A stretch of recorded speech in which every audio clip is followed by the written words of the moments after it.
Here they go, off the top, Bristol. Randall to James Williams, and Sheedy looking to punch it up the middle on that 10-metre line. Sheedy, Williams again, lovely from Hewitt. Ibitoye is running free, former Harlequin, of course. Ibitoye close to the line. Oh, he's almost got there. Extraordinary stuff from Bristol. Randall, wide, try, Williams. Not 1 minute on the clock. And the Bears steaming out of the blocks. All good at them. Incredible start from Bristol. Really clever stuff, really well created, really well finished. Just the speed onto the ball in this phase, flooding that far side channel with numbers. I thought Ibitoye had butchered this one. Could he have passed it in field? But no, lovely leg drive, lovely power. What a start. I said 100 points. There we go. Tyrone Green steps in. Does he need to? Could he have left the work for the inside man? Doesn't matter, that's not the point. The point is they didn't have time, the Harlequins defence. They didn't have the time to communicate. It's a great pass. It's an easy score. What a start. So Harlequins already needing to find some sort of response. Up goes Bernhard Janse van Rensburg, who this week was named April's Player of the Month.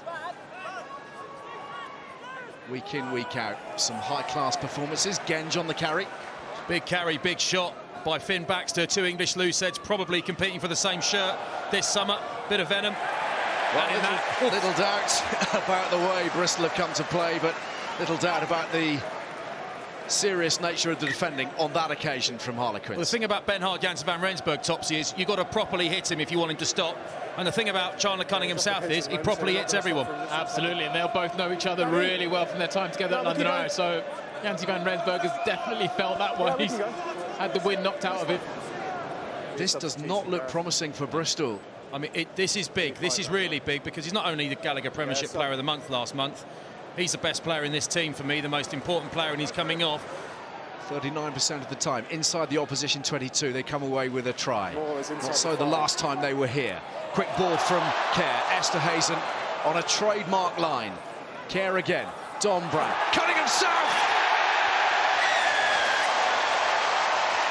That's how it's done. You want clinical, call for Chandler. Quins go to the front again. That's not the ball you normally use to play. Bristol, look at them, they all think they're going to maul. They're caught by surprise a bit. The hands from Kerr are fantastic and quick. Esterhazen, massive unit. Dombrandt, massive unit, holds defenders. Chandler Cunningham South, massive unit in the space outside the defenders who are worried about Dombrandt. It's well considered. It's caught Bristol off guard because it was front line out ball. They thought they were going to drive and didn't. Very good attack from Quins. Thacker, Dunn, Randall, Sheedy, Williams to Hewitt. Randall again, fizzing around the ruck and creating a bit of space for Harding. Batley's done well off the deck to Luatua. This is trademark Bears stuff. Vakatawa finds Randall, and now they look to find the edge. Batted onwards from Sheedy. Genge throws the dummy. Oh my goodness! That's outrageous! It's crazy. It's outrageous! And it's also very fortuitous for Ellis Genge that he managed to pull that off. Men queuing to his left, but Genge was intent on one thing, and the job was done. There's a little bit of footwork you can't quite see in the offload. Takes out two players. The offload was fantastic. It's the second time he's done it. He's a class act. He backs himself, backs his footwork and power. What a score, fantastic. Luatua just quietly in the middle there, the class act. Close to the line, and those tackles raining in. Fitzharding to the fore for Bristol. Ibitoye similarly now. And Harlequins looking to be patient through their phase play. Here's Baxter. Kerr, short range, and three Bristol men to meet him. Dombrandt assessing the various options, and he's tumbling over the top. The challenge from Vakatawa. A grounding has been seen by the assistant referee on the far side of touch. Adam, it looks like he's just continues driving through. Here's your best angle.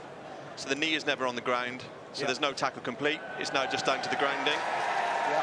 So we've definitely got a grounding on the field, Tom. OK, if you've got a grounding, there is no compelling evidence to overturn, so stick with your on-field decision. The try is awarded to Alex Dornbrandt, and Harlequins with their second of the afternoon.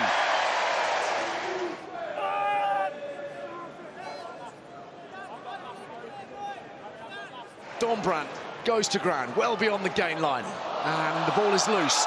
Ibitoye's onto it. Now then, Green is chasing after him, and Ibitoye just strides clear, untouched, for Bristol's third of the afternoon. Harlequins a little bit sloppy in the midfield, and it's the Bristol smiles we're seeing now. Well, just in that moment, you see a snapshot of how things can change. Ibitoye, he's under all sorts of pressure here because Harlequins' first phase is so good, but his positioning in defence causes the indecision of the pass. It goes to floor, he picks up the scraps, then it's a foot race. Can Green or Smith get back? No, they can't. Lovely stuff. Well done, Ibitoye. He saved this team conceding a try and gets one of his own. Randall being harassed by Kerr. Lovely little battle, that one, at 9. Vakatawa being manhandled. Northmore, some muscular defending. Genge is down. He looks resigned as well, doesn't he? Bristol are running again. Bradbury, Ibitoye, was that forwards? Liner makes the tackle. Ibitoye rolls onwards and onwards. Bristol playing with 14. Genge still not back to his feet. In the meantime, his prop mate Sinclair making ground. Randall, Sheedy thinks about the cross-field kick. Hewitt is lurking. Bristol playing with 13 at the minute. Genge in the backfield and Sheedy now down as well. Yeah. What a pivotal moment you feel this could be with just a handful of minutes left in the first half. Ellis Genge is in a lot of pain. And Callum Sheedy's situation is suggestive of a man who's not going to be playing much further part this afternoon. Yeah, but he's really struggling too. Something looks like something goes, doesn't it? All I'll say is we hope it's nothing serious, but you just desperately hope that's not an Achilles. That's what I think when I see that. Bit injury, yeah, Mark's injury. Here come Bristol, searching for the fourth try, searching for the bonus. It's there. Yes, boy! Harry Thacker has it, appropriately, for a man who's done so much to drive Bristol towards the playoffs in recent weeks. They have 4 in the bag, and they now lead by 12 points with a conversion to come. And for all the depletion, for all the injury chaos, they're getting this job done here at the Stoop in tough conditions. OK, don't play the 9, though. Randall having to deal with Herbst. OK, Ernie, that's enough now. Out it comes. Bradbury, Malins. Williams did well. Now Langer's overrun it, and Northmore's onto it. Here's Luke Northmore. Is it going to bounce for him? It is!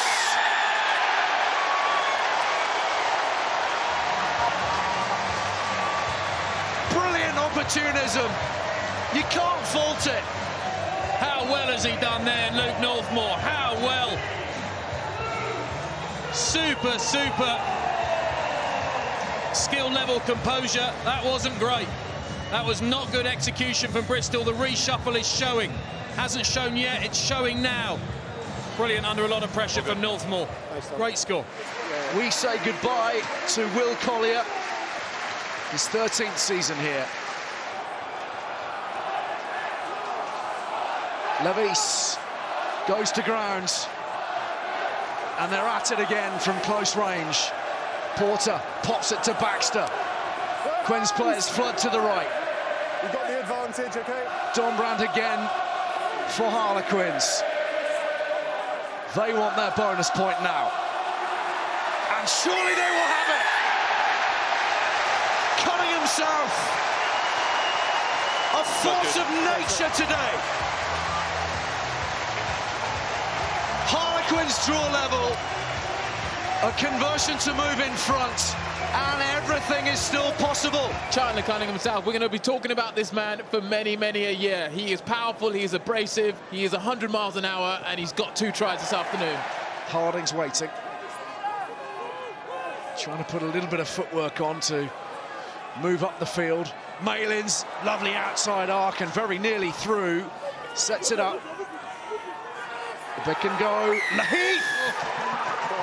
Try awarded. Thanks, lads. Thank you. Cheers, Muscular stuff off the bench from Max Laheath. It is try number 5, and Bristol, who've had to deal with an awful lot this afternoon in terms of injuries and disruption. It's all in the eyes. It's all in the eyes. Well, he's known when the try line is over the last couple of weeks. Max Laheath getting another score, but it was this by Max Malins, just to fade on the pass, to get outside Will Joseph. So from static ball, all of a sudden they generate a bit quicker ball. Go, go, go. You've got support with you. Tries good. That could be a big score. Here's Malins for Bristol. Over the 10-metre line, he's got support from Heward, and Heward is tearing away. Across comes Green. Heward's got the beating of him. Outstanding score from the Bears as they creep closer to the finish line. What an outstanding, outstanding try from Bristol Bears. In the heat at a packed Twickenham Stoop, Max Malins has come more and more into this game in the second half. It's gorgeous from Malins, so hard to defend, a guy with that much swerve and pace and class. And Noah Heward's got the wheels to finish it off. And only 5 minutes to navigate now. It looks like they will do all that they can do here this afternoon. They've been on an extraordinary run. 6 wins on the spin before they hit Saracens last week. But they've put in a very impressive display here this afternoon, having lost 3 key men in the first half. They're sizing up the try line again for number 7 of the afternoon. It's there. Gabriel Ogre, and Bristol hit Quins for 50. You think about the names they lost in that first half, but every substitute's come on and made a difference, had an impact. Bristol have been fantastic. Porter. Riley. Evans again attacks the line. Smith skips free. Could do with some support. Brought down via the tap tackle, and touch is found. And the season is over for both of these two this afternoon. Bristol with a thumping win. 7 tries as they bid to make the playoffs, but it wasn't enough. Even that.